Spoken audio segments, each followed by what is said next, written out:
السلام علیکم. د چقندر د صحت لپاره ډیر زیاتې فائدې دي او دا ډیر زیات مفید ګڼل کېږي د انسان صحت لپاره. په دې کې وټامینز دي، منرالز دي او انټي اوکسیډنټ اجزا پکې ډیر زیات وافر مقدار کې دي. د چقندر زه تاسو ته شپږ قسمه فائدې اول ښیم او په اخره کې زه تاسو ته یو داسې نسخه راښیم چې هغې کې کم کم اجزا دي او هغه په څه کې کار کوي. ډیره بهترین نسخه ده د صحت لپاره، خاص کر د یخ موسم د ژمي موسم کې هغه بدن لپاره ډیره زیاته ضروري ده. نو دا ویډیو تاسو وګورئ، انشاءالله ډیر زیاته فایده به ورته وشي. په چقندر کې یو جز دی چې هغې ته نایټریټس وایي، چې کله دا بدن ته لاړ شي نو هغه نایټریک ایسډ کې تبدیل شي. دغې کار دا دی چې دا چې کوم د وینې نالۍ دي هغه کولاوي، پهلاوي یې.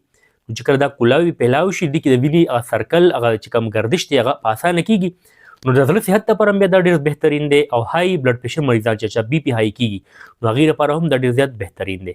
چقندر کې داسې اجزا دي چې هغه فیټي لیور ختموي، د جګر چربي ختموي او د جګر چې څومره زهریلا اثرات دي کیمیکل هغې بالکل اخراج کوي او صفا سوتره حالت کې جګر ساتي.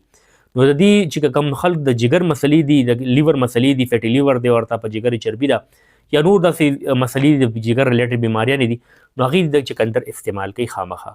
په چقندر کې د آیرن، فولیک ایسډ ډېر وافر مقدار موجود دی. نو کومو خلکو چې های هسې بې بي پي لو کېږي یا د وینې ډېر زیات کمی وي، وینې کمه وي، نو هغې د دوایانو په ځای باندې د چقندر استعمال کوي. چقندر استعمال دی کوي. بل چې کوم زه تاسو ته نسخه ښیم د هغې استعمال دی کوي، نو انشاءالله د وینې کمی هم برابرېږي. د چقندر خوراک چې کوم دی هغه په بدن کې د اکسیجن سپلای چې کوم دی هغه نارمل کوي. نو هغې سره بدن کې انرژي هم راځي، توانایي بحال کېږي. نو کوم خلک ورزش کوي نو باډي بلډینګ کوي، نو هغې د ورزش یا باډي بلډینګ نه مخکې یا وروستو د چقندر خوراک کوي، په سلادو کې د استعمالي یا د جوس استعمالوي، نو انرژي به بحال وي، کمزوري کېږي به هم نه، ستړی کېږي به هم نه او سټیمنا به یې ډېر زیاتوي انشاءالله.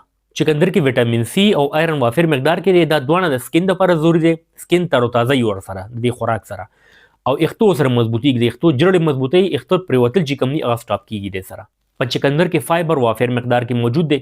د کومو خلکو خېټه سخته وي، حاجت یې سخت کېږي، قبض وي او کولمو مسلې وي یا د معدې مسلې وي، نو هغې د چقندر خوراک کوي. نو دې سره به بغیر دوا استعمال خېټه نرموي انشاءالله. اوس زه تاسو ته د چقندر نه جوړه یو داسې نسخه ښیم، یو داسې جوس درته ښیم چې هغه تاسو تیاروئ او روزانه هغه تاسو څکئ. یو ګیلاس روزانه کافي دی. نو چې چا بدن ډېر ستړی ستړی کېږي، په ملای درد وي، خپوی درد وي، آیرن ډیفیشنسي، وینه ډېره زیاته کموي، څومره د پټو مسلې وي، د هډوکو مسلې وي، ځینې خلکو هسې بې حساب بلډ پریشر کمیږي، بي پي چې پرېوځي، یو ته د وینې کمیږي، نو چې کله ناست یې یکدم پاسي نو سر پرې وچورلېږي، دنیا پرې تاویږي، نو هغه خلکو دپاره ډېره بهترین جوس دی دا. په دې کې داسې چل دی چې یو به دانه تاسو واخلئ د چقندر، ډېر زیاته غټه نه، برابر وړه دانه به د چقندر واخلئ، ورسره به یو ګازره واخلئ، ورسره به یو سیو دانه واخلئ، یو ټوکړه ادرک به واخلئ او یو لیمبو به راواخلئ. دا تاسو ټول راواخیستل، چقندر، سیو، ادرک ټوکړه، یو ګازره او نیمبو.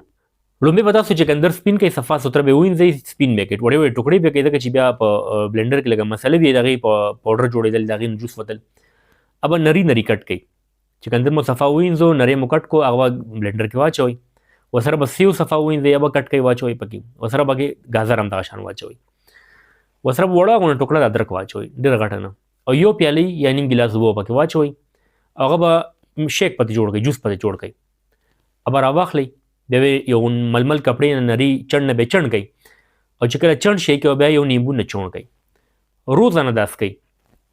د وینې کمی هم برابر شي، د پټو کمزوري چې څومره جسماني کمزوري یا اعصابي کمزوري به انشاءالله ختمیږي. احتیاط به دا کوئ چې دې کې به ادرک ټوکړه، لږ غوندې سیو، ګازره خامخا اچوئ. د خالص چقندر جوس په نه څکئ، ځکه چې هغه ډېرو خلکو ته بیا وومیټنګ سټارټ کېږي، الټۍ ورسره ورځي، خېټه خرابېدی شي، دا ډېر زیات طاقتور وي که نه.